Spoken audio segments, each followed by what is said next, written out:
Welcome to the Poetry Flash virtual reading series. I'm Joyce Jenkins, Poetry Flash editor and director, coming to you from Poetry Flash in Berkeley. Today we are pleased to present Tierney and Nathalie Anderson. Thanks to Moe's Books, there is a bookshop.org link to purchase books by these excellent poets in the chat box.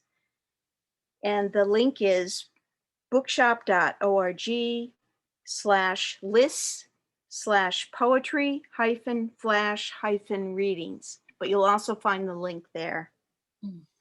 To sign up for our event emails, scroll down at poetryflash.org to join our mailing list. Remember to visit poetryflash.org, our online review and literary calendar, for book reviews, interviews, literary events, workshops, all kinds of goodies. Here to introduce our poets is Richard Silberg, Associate Editor of Poetry Flash.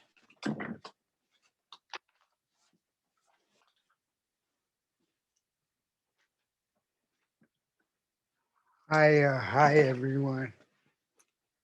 We're really glad to have this reading today. Tierney is our first reader, and we were gonna have his book launch about a year ago before the evil virus blew us all out, and it would have been in the flesh, real, with real people. Now it's with the intimate ghosts. We're all intimate ghosts on Zoom, but Zoom, we're thankful for Zoom. It allows us to happen, and to happen well. Terry's book, The Poet's Garage, which perhaps you can see that, is his debut poetry book. And he's also a novelist. He's going to have what is billed on the back of his poetry book as an irreverent, on the road Vietnam novel, and that's forthcoming in 2022. So we'll all look forward to that. Right now, we've got this. It's a very unusual. I think, a very mysterious book.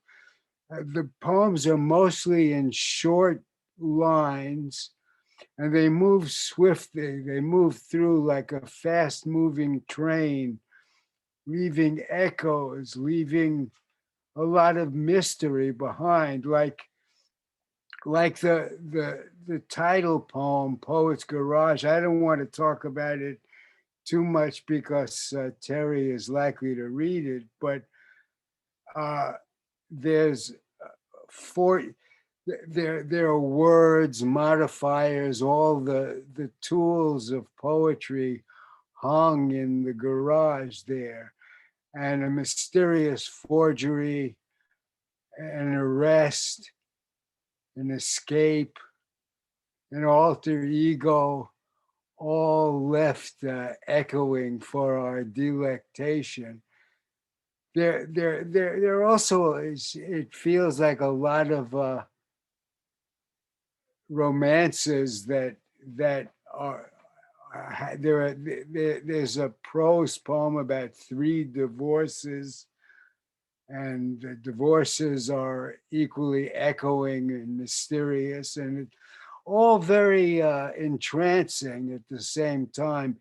There are also family poems, grandfathers fishing, a father who has been in a war with gas attacks and nightmares, and all part of the Poet's Garage. So let's give him a warm welcome, Terry Tierney. Here he zooms on. Thanks. Yeah, I'm honored to be reading for Poetry Flash, and I want to thank Joyce and Molly and Richard for that wonderful introduction, and Mo's Books and all of our friends who joined us on Zoom. I'm also honored to be reading with Nat, who's of course an amazing poet and a dear friend ever since we met in graduate school at Emory University. You might know that Nat and I read together for Poetry Flash once before, back when the readings were held at Cody's. Um, so I wanted to share a brief story about Nat, and she's probably thinking, oh no, what story is he going to tell? But soon after graduate school, I was hired on a temporary one-year contract to teach composition at a small four-year college. And just before the second semester, the chairman called me in and asked me if I'd like to teach a modern poetry course for a professor who was going on leave. And like anyone in my position, I said, yes, of course. But then later I panicked because my specialization was 19th century literature. I had a pretty good Dickens, Thackeray, and George Eliot chops, which wouldn't help me at all. And I love poetry. I wrote poetry. I took poetry classes. I taught creative writing, but I was unprepared to teach modern poetry, especially on such short notice. So I called Nat at Swarthmore, and she immediately offered to help. And within 2 days, I had her complete modern poetry syllabus, and I was off and running, or at least limping. And I thoroughly enjoyed the semester, and I believe my students enjoyed it as much as I did. But this little story shows the person behind Nat's brilliance. So I'll be reading from The Poet's Garage, which was published in May by Unsolicited Press, as Richard mentioned. And I'd like to start with a poem that I read for my sister's wedding. And when her daughter got married, her daughter also asked me to read the poem at her wedding. And so, of course, I was thrilled. This is called How to Build a House. First, wait until the snow clears. Pull on rubber boots with wide soles so you will not damage the carpets. Walk until you find a depression where deer have rested in tall grass. Here you will sleep. Walk out of the bedroom and turn in a circle until your eyes water, facing the wind. Here you will place your chair. The roof is self-explanatory, but walls are something you will raise yourself. Be sure to plan your windows. Now call your friends and gather sticks for a fire. If it snows before daybreak, you will have to begin again.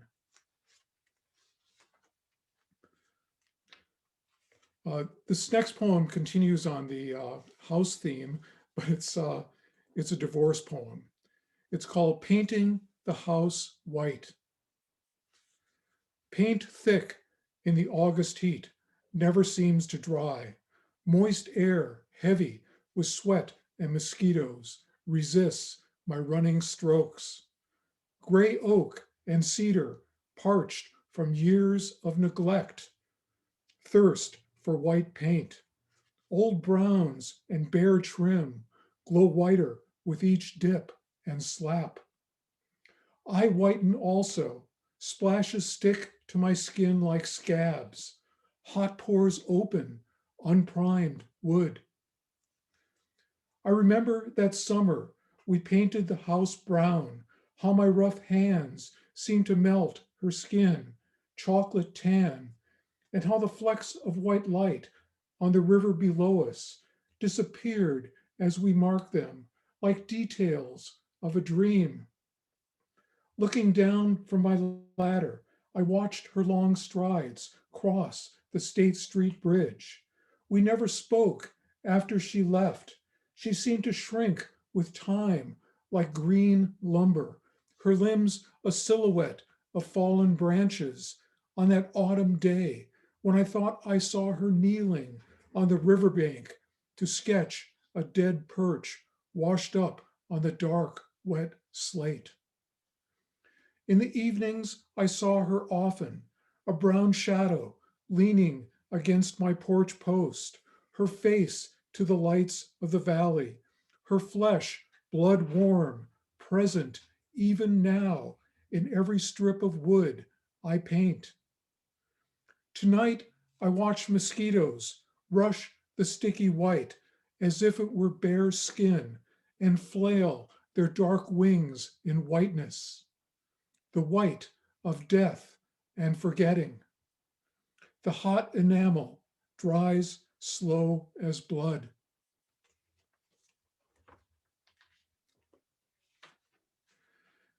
This next poem also has houses, but it also features a sentient bird. But I wanted to explore the concept that it seems like we might move from place to place, but our external spaces tend to match our internal spaces in some ways, such that wherever we move seems to look somewhat the same. This is called Blue Jay. Blue jay lances down from red maple, squirrel darting in retreat, clutching phone line, ducking for cover. I sense the airborne threat, trying to pick cherries, a boy with courage only for groundfall. The blue jays screech and swoop, protecting even rotten fruit. I fill the bird bath to distract him. His sharp beak and talons claim cherries and water, staining the basin red with skins and pits. My family moves to a new house, then another, each house white, a 3-bedroom ranch where blue jay perches in the backyard tree. Redwood, box elder, catalpa, spruce, blue jay, always the same. It was years before he found me here, my own ranch house, my cherry seedling. When he lights on my windowsill, I know what he will say. Every move disturbs his nest. There's only one house, one tree, one blue jay, the color of sky.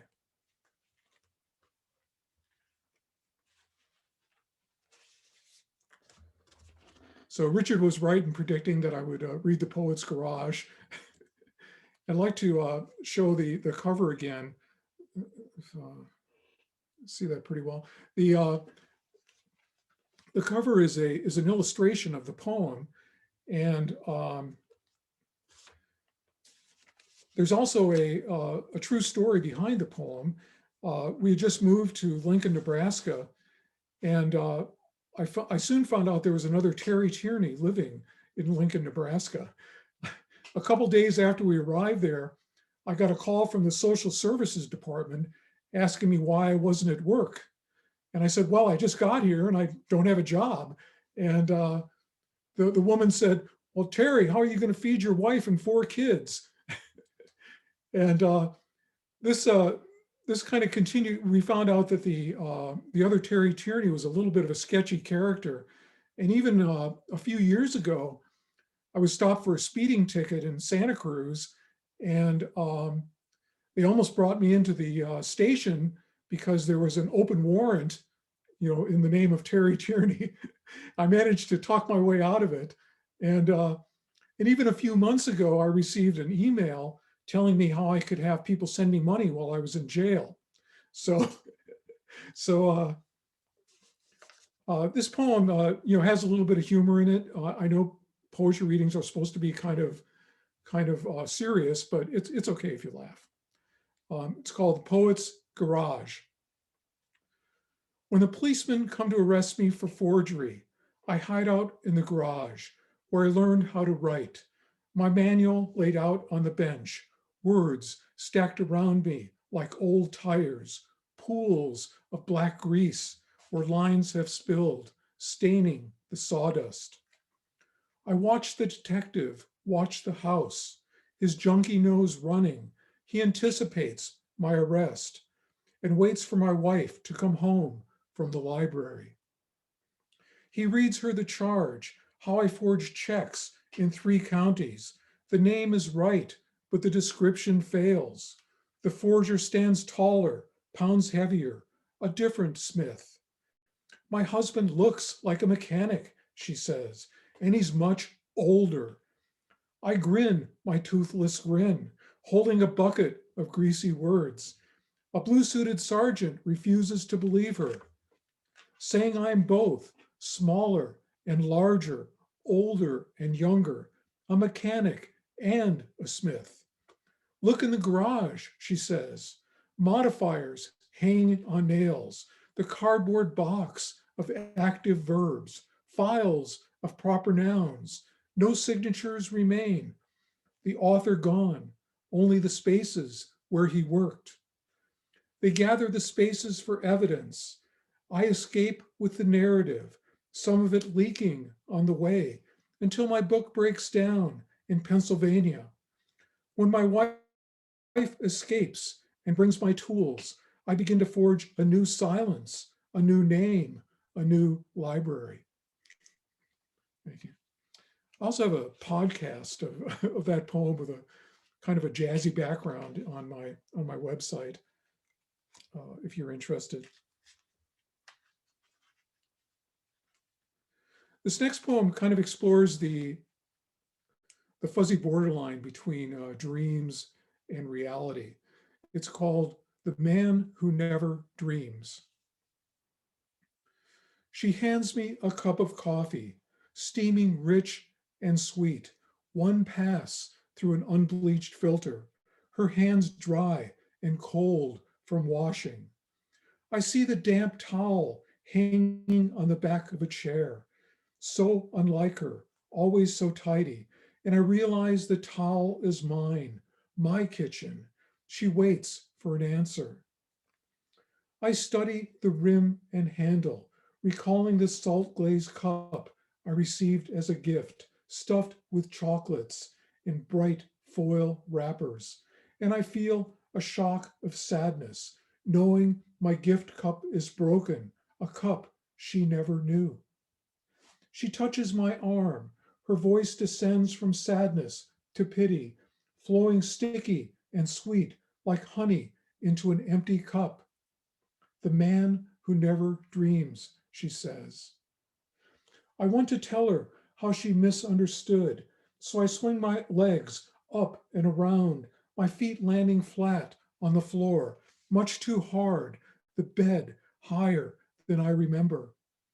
I smell the coffee, rich and thick, some beating on my steam beating on my head like sweat. I look for my favorite cup, the chocolates I've been saving for a moment like this, and I shake my head as she spoons honey into a stoneware cup. I wish I could tell her something, how I'm dreaming now, dreaming of her, how I prefer my coffee, unsweetened. But the steam wraps around me like a blanket. One cup leads to another.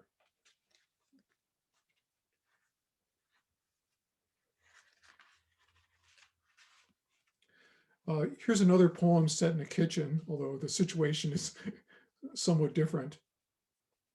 It's called The Empty Bottle. Clenching its neck, you swing against the table's steel edge. Stars burst around us, shards of glass, blood-tainted wine on skin. Unable to move, our clothes discarded for ritual, the polished kitchen littered now with edges. We stare at the glass ourselves. We stare well into night, air cold, stiff as wax. I watch your hair turn gray. Canyons form on your face, your flesh cooling under skin. In a concave mirror, I see my own body tighten with endless years. If I could move now, I would reach for the door. Neither of us move.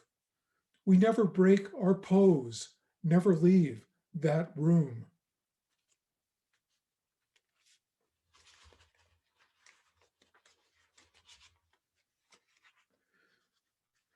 This next poem explores our relationship with art and with our bodies. It's called Poem with Nude. Magazines in the attic, carefully preserved, remind me of trips to the museum where teachers hurried us past the nudes on the wall, nudes on pedestals, nudes on postcards, nudes. In the attic, I became a patron, learning what artists have always known, that few will pause before a painting of Venus in a habit or a statue of David in full armor. When I first entered Mona Lisa's room at the Louvre, I learned something else. Her eyes stared and followed me, undressing me as I approached. Now I add a mysterious woman to this poem, pensive, graceful, conversant in art and literature, a poetry lover. Her expectant eyes undress you as you read these lines. You might prefer a robust, sensual man, a poet. I am tall, with Olympic contours of flesh and thick hair, the hue of Aegean cliffs. My eyes shine with the optimism of youth. Imagine David on the beach at Corfu, your ideal, your art. Of course, that poem gets a little bit more ironic as the poet grows older.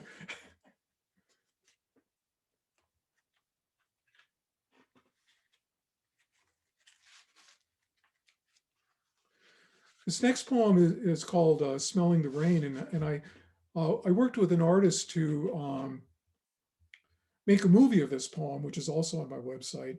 He did a wonderful job. Smelling the Rain.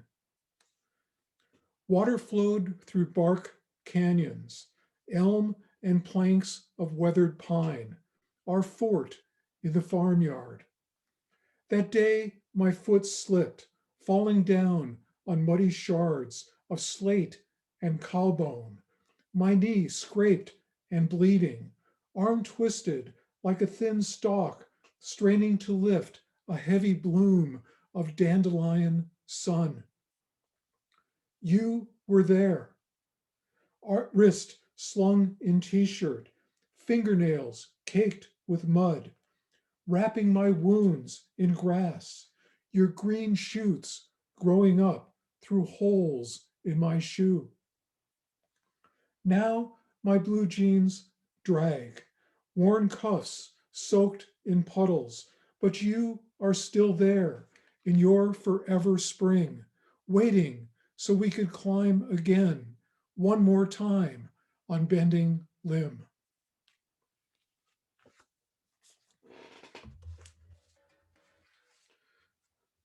I'd like to switch to a couple of more recent poems. My grandmother Tierney died when I was quite young, and so I wanted to read a poem about her. And I wanted to mention that I'm planning these poems for my second volume. Since my first book took about 30 years to write, I'm already planning my next collection to come out around 2050. So you can wait for it then. This poem is called Kissing My Grandmother at Her Funeral. Makeup on her cheeks, pink like a doll, scent of perfume tinged with chemicals. Her grim smile as if she knows the secret. No hug from her folded arms, no return kiss, no plate of cookies to reward my visit. Powder coats my lips like floured dough. I follow the family line, my silent carnation, altar piled with bouquets and photos, like butterflies pinned to cardboard.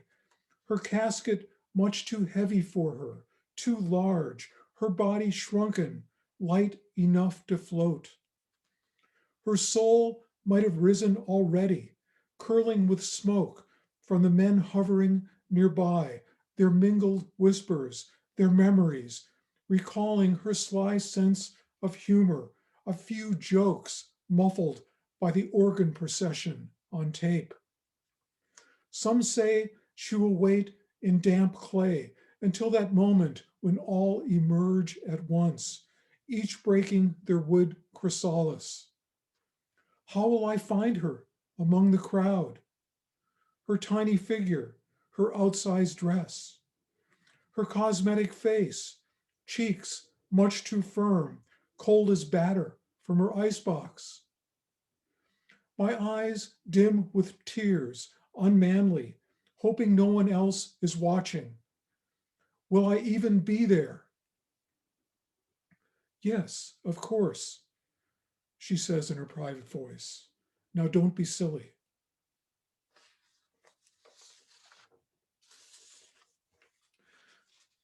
This next poem was inspired by reading that Google now has an algorithm that writes love poems. And so I began to think, well, what if one computer program wrote love poems to another computer program? And what if their relationship evolved in the direction that relationships often do? And I want to mention that, to a computer, a pastoral romantic setting is most likely a data center. So this is called Robot Writes a Love Poem.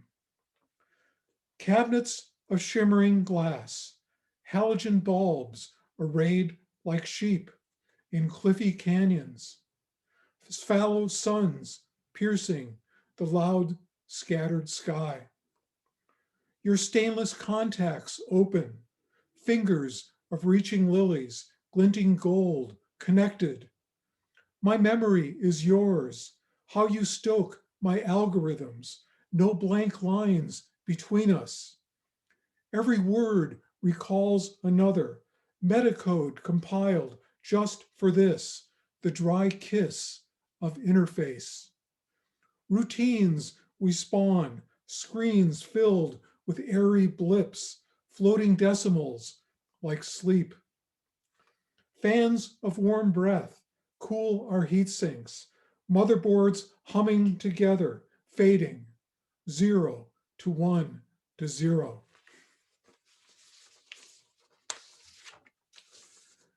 This next poem is based on a question my son asked me when he was very small. And it's also a poem I read for the open mic for the Watershed Poetry Festival recently. It's called Why Trees Stay Outside. Why do trees stay outside? My son asks in the rearview mirror, his car seat centered behind me. He worries about the soaking rain, the trees getting wet. I could tell him the old fable, the night the redwoods came to dinner and grew too tall to leave. Or I could tell him the truth, how trees are inside now. We live in their house, their roots clasped in rings around us like praying hands. They watch, wondering why we neglect the pain of mowed grass, the desperation of doe and fawn sprinting for shelter, the cold stars peering through boughs of live oak, the promise of blooming moss. I might echo his teachers, say we are one with nature. The trees and rocks love us. They want to be left outside. The easy answer he expects. We climb a ridge as the rain clears, sifting soot from the air. Across the bay, the Farallon Islands punch through the fog like knuckles.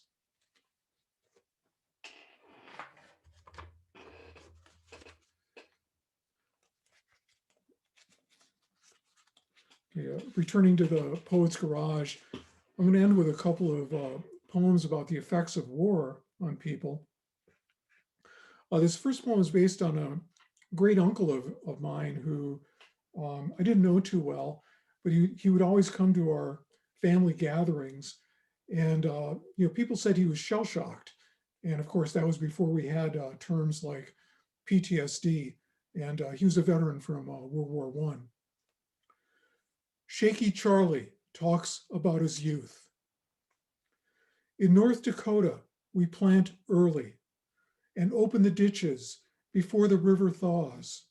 The water you get must last. We sow more seed each year than we'll need in case the springs dry and the summer's hot, or the cattle will die next winter. He said this at harvest time on the Marne, in the earthquake evenings with no stars, the farmland shaking like a slaughtered cow, and in the machine gun mornings, the tin cups, the coffee burning his numb lips. He said it again, alone in the muddy trench, his hearing stunned, his limbs quaking. He was saying it when they found him, and he repeated it like a liturgy to the sterile hospital walls. 40 years later, he still talks about it as his sister smiles and helps him drink coffee. Her grandchildren laugh at his stories, shaky Charlie.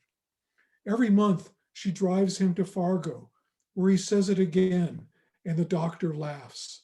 They all remember the prairie of his youth.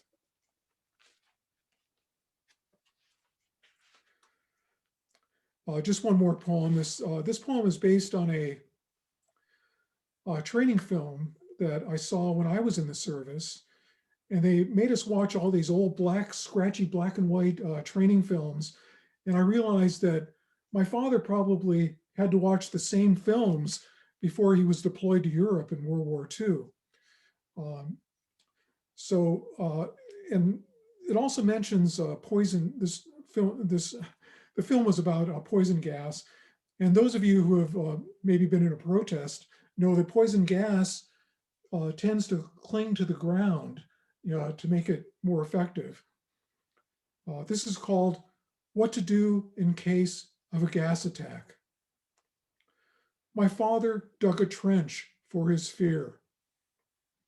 By the time he returned, his blisters had healed, and no Axis planes had bombed Minnesota. With his uncashed checks, he bought a mortgage, a 2-story house, brick, no cellar, an attic with no windows. Upstairs, he built a shower and a locker for dried goods, beans, canned peaches, condensed milk, and flour, a baking soda solution, bleaching solution, and soap. Sometimes I heard him climb the stairs at night to check his provisions. Some nights he heard the sirens and clutched my mother's arm. Some nights he never stopped climbing up through the roof above the heavy stars, above the heavy clouds. Sorry. Thank you. Thank you so much, Terry. I'm delighted you've finally been able to read for us. And now that you have, Joyce and I are going to have you immediately arrested for forgery. All right, man. Thank you. Thank you. For real. Our next reader is Nathalie Anderson. And I think she's going to be reading from 2 different books. Is that right, Nathalie? Yes. Her 4th full-length book, Stain, and a very intriguing chapbook called Held and Firmly Bound, which has it begins with the premise that I think the historical fact of a freed woman of color being owed a huge amount of money for Civil War time. This is a pre-Civil War book.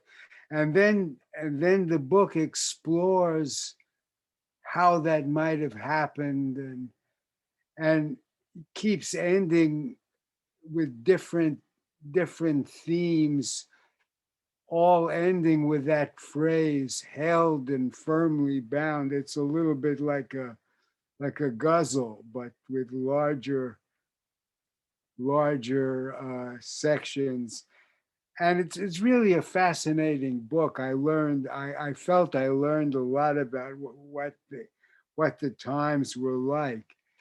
And then let me say that Natalie has, I think, an uncommonly rich language, and she can be enjoyed just on that level of the glide and the layering and the opulence of the words. And Stain is in a number of different sections, which are quite different one from the next. The title comes from the first section, which to drastically synopsize it, if that's a word, uh, has the idea of God as a kind of ineffable light. And in order for us to see him, windows are stained. Medieval craftsmen learned to stain their windows so we could see God. But there's also the sense of human stain, of religious strife, and all kinds of human misdealings. And then I get to feel that a lot of this book is written out of Natalie's childhood memories, or maybe family memories of the Second World War, the section called Wreckage, in which we meet people in that time and feel how they looked and uh, what happened to them, and a kind of an echo of that time.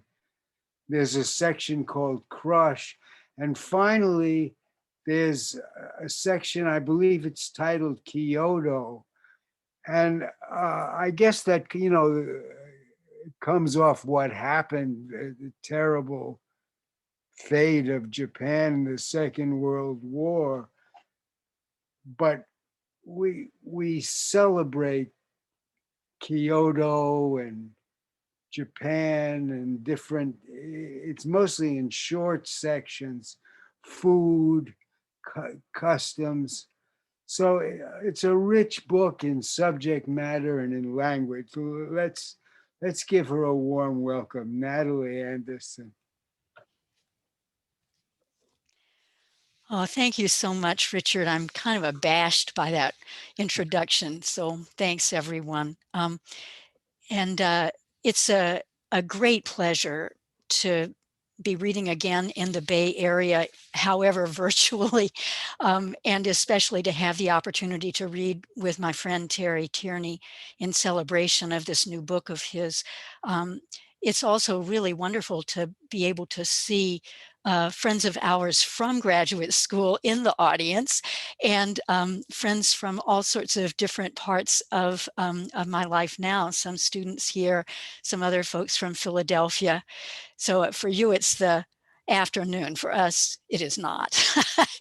So anyway, I want to thank Terry for including me in this wonderful event. And of course, I also want to thank Joyce Jenkins and Richard Silber with Poetry Flash and Most Books for co-sponsoring this series, and our tech support person, Molly Baldridge, and all of you for being here. Thank you so much. This is really exciting. So I'm actually going to start with poems from a new manuscript, kind of reversing the usual order of things, a manuscript that's looking for a home. And then I'll read a few somewhat older poems. I think I'll read one each from the two books that Richard mentioned. So this is the title poem for the new book. It's called Rough.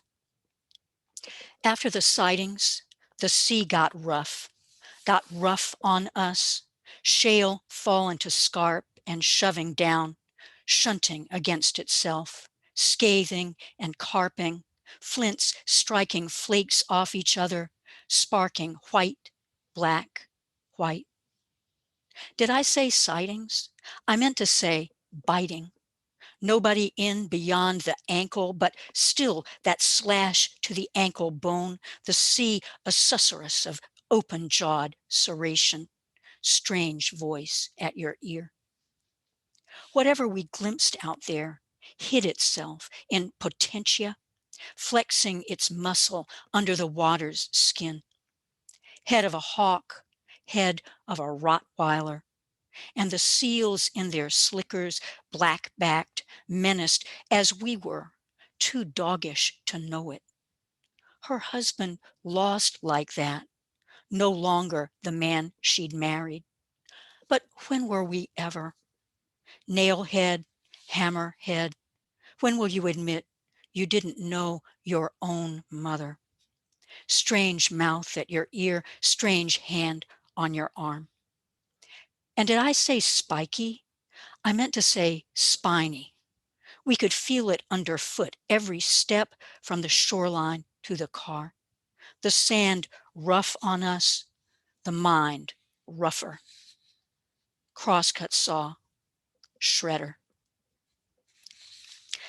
Um, so, as you might guess from that poem, my recent work has circled experiences of loss, both the loss of people who are dear to us and the potential loss of aspects of ourselves, particularly as age encroaches. So I'm going to continue with a couple of elegies. This is one called Beauty. To see her as I first saw her, her hair a dark cloud, her brow a dark echo, and something about the eyes, a freckling. Once I thought her pregnant when she was not. That rootedness, flat-footedness, air moving around her, never disarranging her, and lit like a lantern from within. She took no offense, slightly puzzled, slightly amused, her smile bemused and generous. If beauty is the face that glows for us, why crave so the aloof, the reserved, the eye that refuses?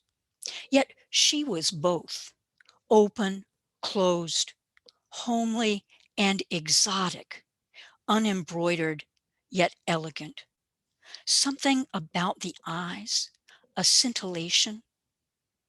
As she was dying, she explained even that, calmly, kindly, a mathematician's enumerations. Don't you think she'd start to ask and you'd think, yes. When beauty walks through your life, how do you talk with it? How do you speak through its pregnant pauses? A tree that moves its branches slowly. Why one face draws us and another leaves us cold. When do we stumble into this discrimination? The last time I saw her blends into every other. Dark stroke of hair, dark stroke of brow, dark stroke of mouth. A chiaroscuro portrait. Something about the eyes, a rimpling. No one whom crow's feet so complimented. The quick shock of her laugh, and me still in awe of her beauty, so unself-consciously she wore it. This is a poem called The Librarian. Thanks.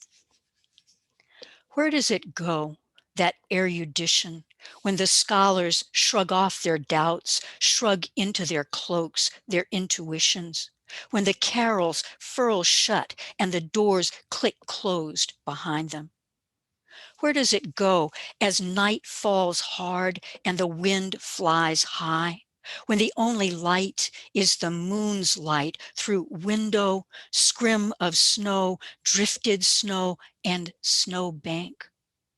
Following one who could put a hand to any given book in the pitch dark, knowing the shelves so by heart.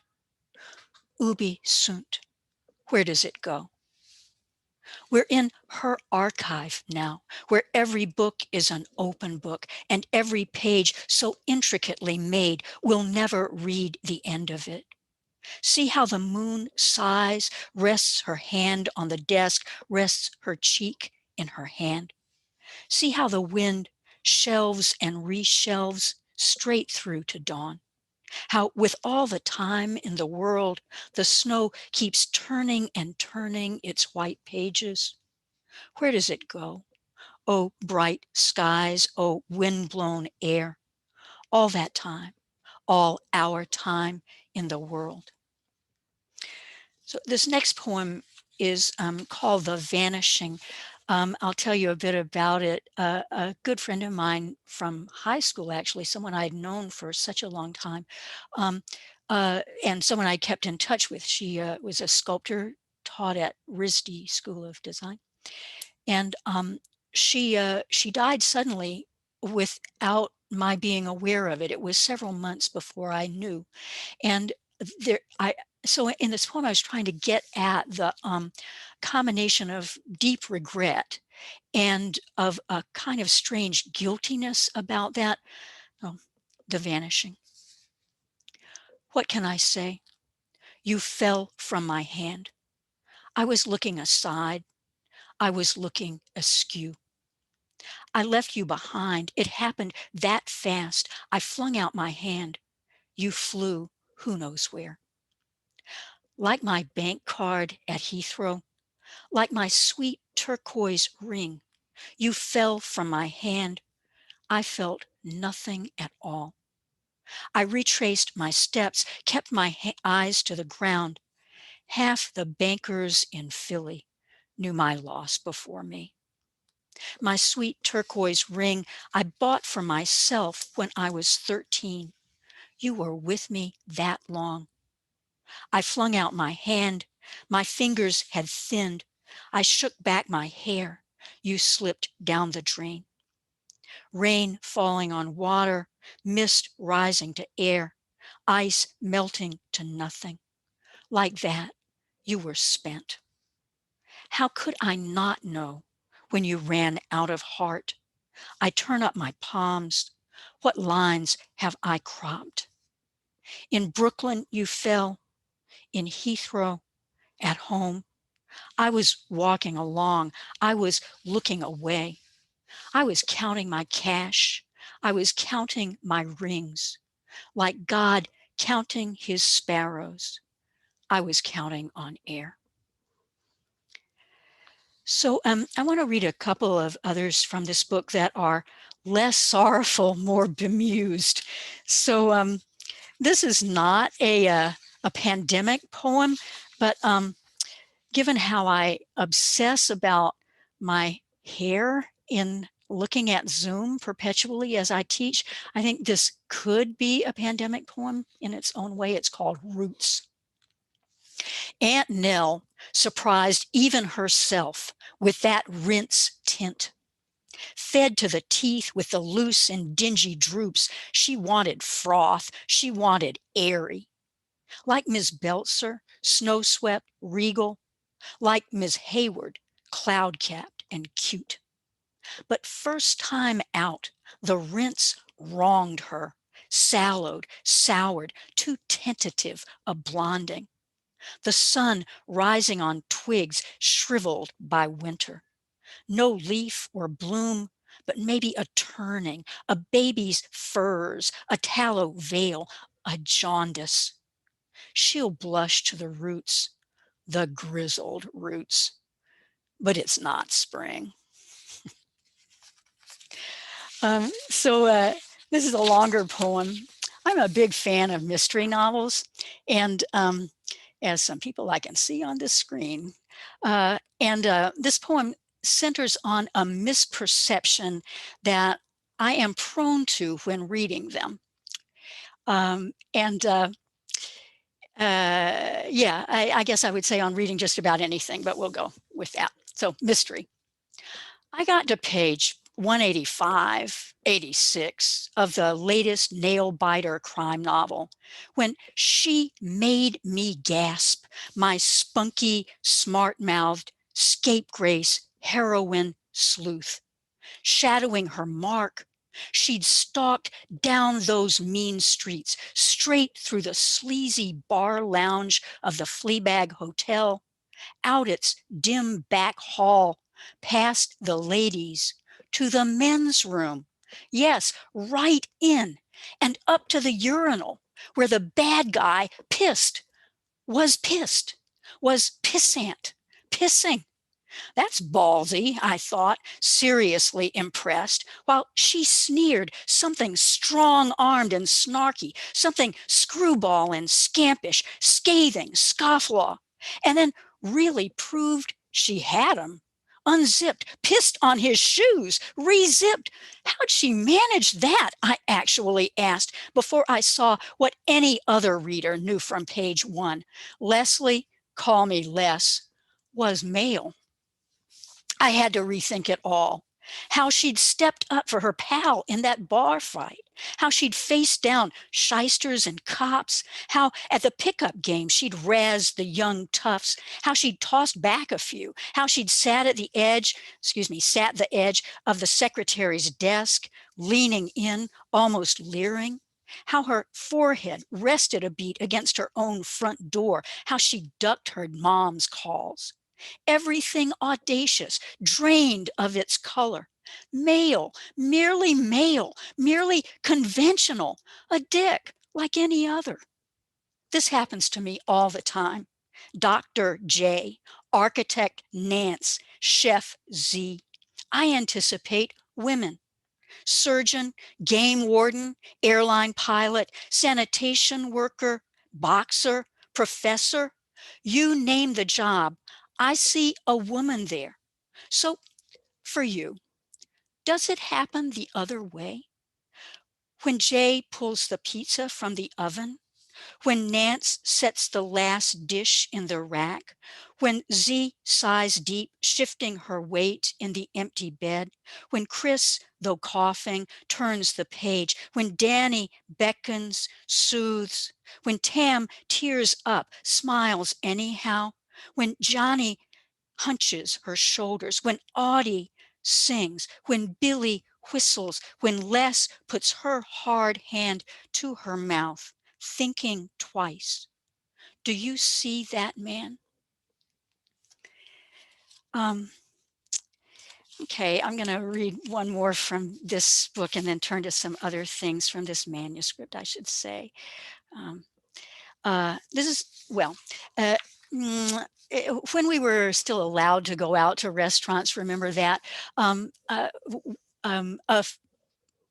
boyfriend of mine from high school turned up unexpectedly. We went out to dinner together. It was so bizarre. He had had a career in the military, which has not been my path in life. And his stories made me think of another world traveler returning after a long absence with tales to tell. So this is reunion. On the very afternoon when the mimosas shifted, folding in their feathery fans to swag their sleeves in coin, who should turn up again but Ulysses, fleshier himself these days and similarly dripping with gold. Came back tale-telling, gregarious, as full of himself as ever. The face, the body thickened with experience, but still approximating unmistakably the man she'd known. The ring big on his finger, the eyes holding hers. Came back apologizing for the past however many years when always the wily one, always after something. He'd used her ill, he said.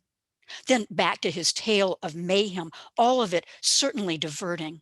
Though from what did he divert her?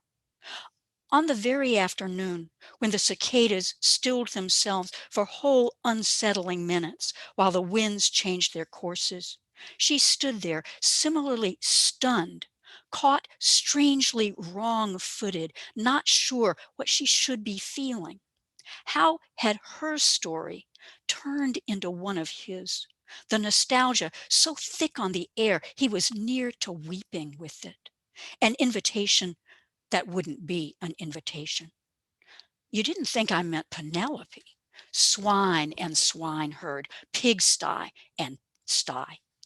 Like in all those years, she hadn't again and again moved on, thinking of him, sure, from time to time, but nevertheless disconcerted to find she loomed so large and long and lush in his imagination.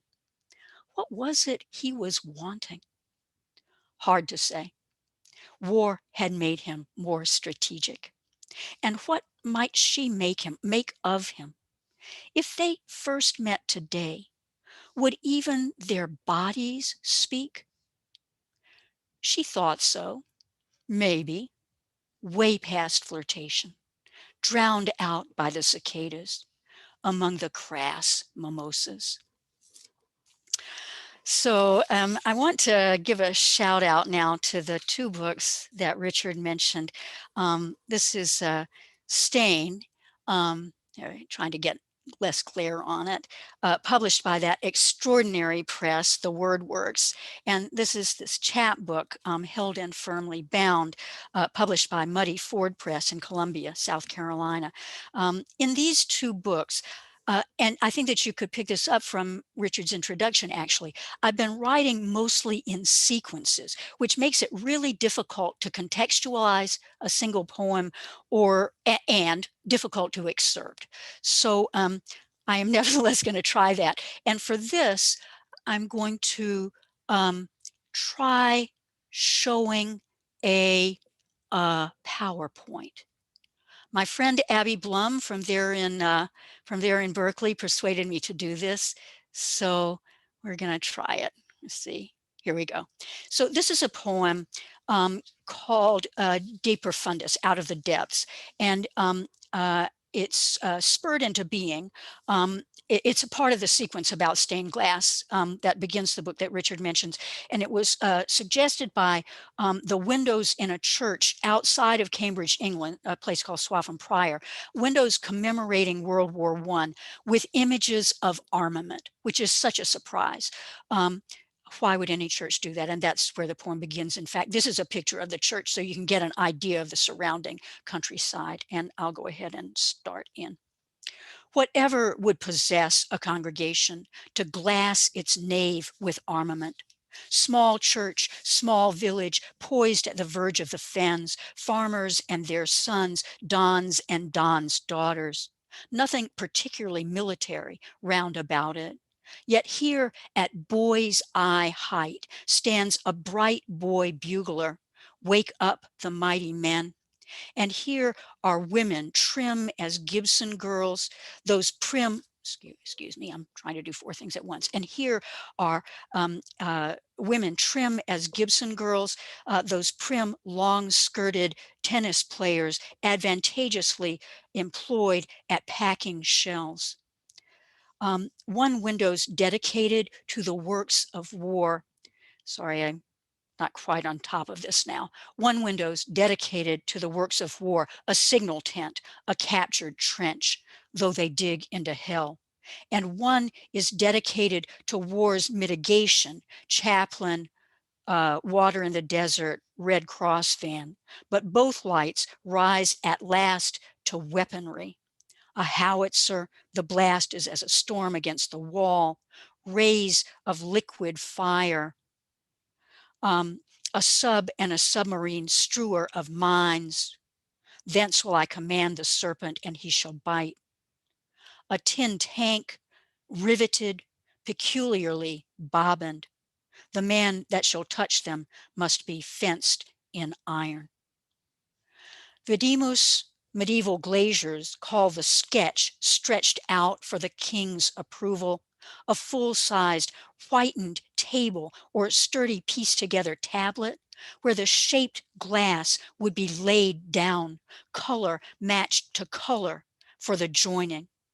Here is a Zeppelin, bone white by moonlight, convoyed by stars.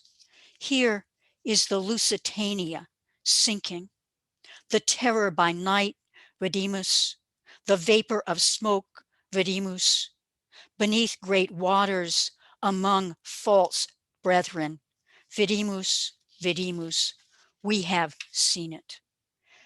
And here's, and here's a biplane, breast the I'll start that again. And here a biplane breasts the storm, a picture so appealing. The church sells postcards of it. The clouds it flies are Prussian blue, blustering towards bruise. No angels anywhere in sight. Against that stark and squalling dark, its snub nose, banty wheels, and paper wings show bold, wan but willing, spunky, all its struts and pipings picked out in palest gold. A French belt, a French-built Spad, flown by British pilots and Americans, though here half obscured by a crossbar. The Iron Cross brands it as German. Though they climb up to heaven, reads the scripture chosen for it, thence will I bring them down, though safely down or ruthlessly, each one who prays here must decide. All ye works of the Lord, bless ye the Lord. St. Mary's windows bookend the war, 1914 to 1919, benediction to memorial, exuberance to devastation. There's a third window, too, devoted to peace, springtime and harvest, green glass and gold glass, the shepherding of sheep. No one talks about it. Progress, progress, civilization. Outside the village, poppies bleeding through the corn. Blessed are the dead which die in the Lord. So I'll stop sharing. Clearly, I am not a person who does 5 things at the same time. So I apologize for stumbling over the visuals and the complications there. Um, uh, so Richard mentioned this book as well. Uh, Held and Firmly Bound. And I'll say again that this is a chapbook about a debt between the races in pre-Civil War Charleston, South Carolina. I base this book on a legal document that's come down to me through my family, which shows that one of my ancestors, a white person, owes the extraordinary sum, truly extraordinary at the time, of $2,400 to a person named Betsy Garrett, a woman identified in the document as a free person of color. So how did this debt come about? Of course, the document doesn't say. So I imagine some reasons, and here is one. Let's say you're a mean man, a mean rapscallion. You've grown up mean or you're born that way. It happens. Could be the pater's a stickler and the mater a scythe, and between them they've sliced you about. Could be the father's a shirk and the mother a shrike, and you've blown back and forth between them. Could be the pa's a rake hell and the ma's a hellion, and you've gone to ground just like they showed you. Or the mama's rich and the daddy's good looking. And with all that tending, all that looking past or through you, you learned early to dissemble. The baby pinched blue, the dung flung down where the passing skirt will catch it, the muddy thrust to the mouth, to the eye, the chokehold on the critter, all down to you. Know how the gator rests in the muck, showing no more than its eye? Know how the rattler suns in the duff, how the shark crests with the wave. No way to see what all you've done. And a good thing, too, seeing how this turned out. The red creeping up your neck, your face flushed with the drink, the angry. Who'd think they'd care, given where and who you struck? She has that money now. She won't have it long. No, when all this fining's done, you've got yourself a list, starting with judges and lawyers, and that Betsy Garrett, and your pop's always swinging his rod, and your mom's always washing you off her hands. So that poem assigns culpability quite clearly. But some of the poems in Held and Firmly Bound are more ambiguous about white motivations. Encircling the Territory begin between good intentions and obliviousness. And I found myself exploring that territory again this past summer during the social justice protests. And I want to share with you 3 poems from a sequence that situates myself in relation to those issues. Thomas Hardy has a series of poems he calls satires of circumstance. And I think of these 2 next small poems in that vein. When to Speak Up. Ultrasound for my thyroid to be sure it's not malignant. A simple procedure, the sonographer meticulous, reassuring, informative.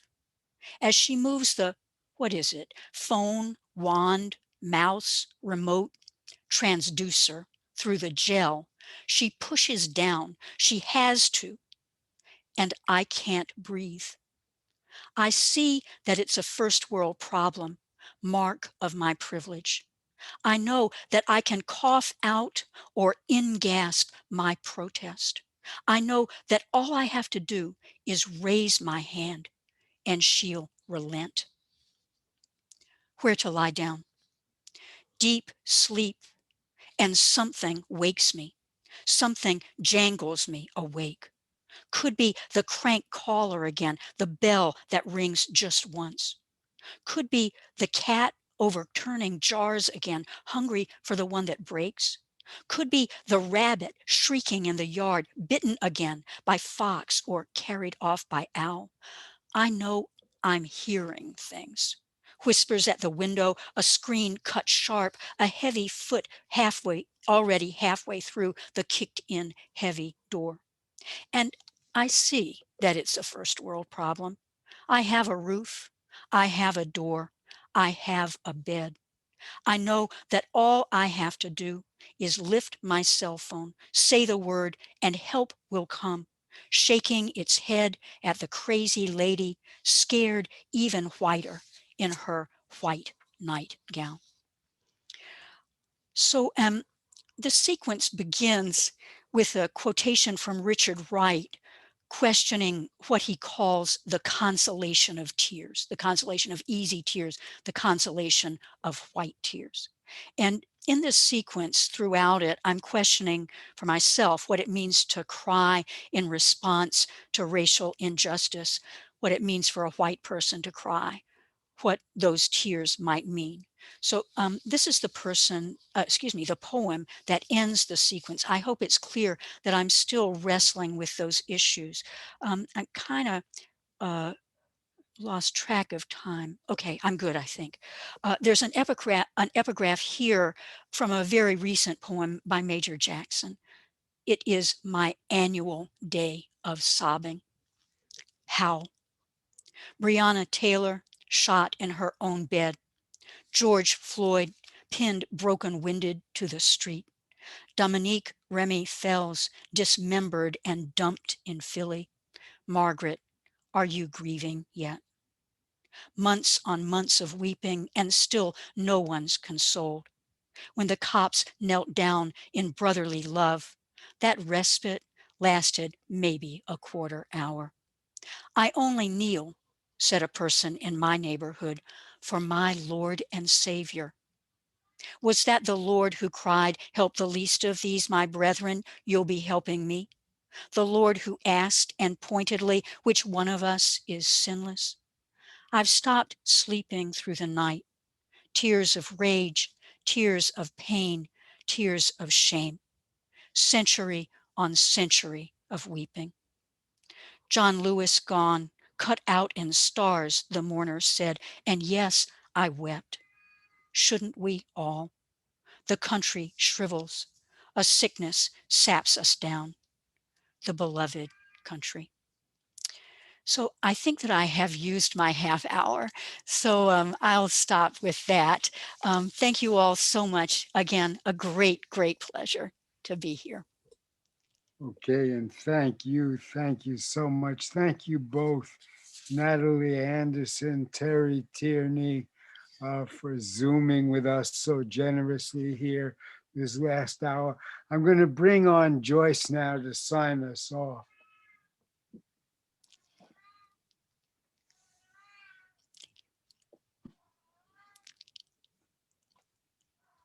Hey there. That was a wonderful reading. Thank you so much. I just wanted to thank all of the people who joined us to hear these two wonderful poets, and to remind you that